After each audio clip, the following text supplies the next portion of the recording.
బూర్గంపాడు మండలంలోని లక్ష్మీపురం గ్రామంలో 3,87,00,000 రూపాయల నిధులతో పలు అభివృద్ధి పనులకు మంత్రి పువ్వాడ అజయ్ కుమార్, పినపాక శాసనసభ్యులు రేగా కాంతారావు శంకుస్థాపన చేశారు.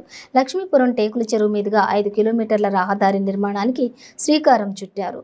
ఈ సందర్భంగా మంత్రి అజయ్ కుమార్ మాట్లాడుతూ ఈ ప్రాంతంలో రేగా కాంతారావు సారథ్యంలో అభివృద్ధి పదంలో నడుస్తుందన్నారు. కనపాక నియోజకవర్గం పరిధిలోని 5 కోట్ల రూపాయల నిధులు సీఎం కేసీఆర్ మంజూరు చేస్తున్నారని, రాబోయే రోజుల్లో ఇంకా అభివృద్ధి జరుగుతుందని పేర్కొన్నారు. జర్నలిస్టులు అందరికీ ప్రభుత్వం ఇళ్లు మంజూరు చేస్తుందని హామీ ఇచ్చారు.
राजा वरुणो वायु बृहस्पतिः इंद्राग्निश्च राष्ट्रं धारयन्तं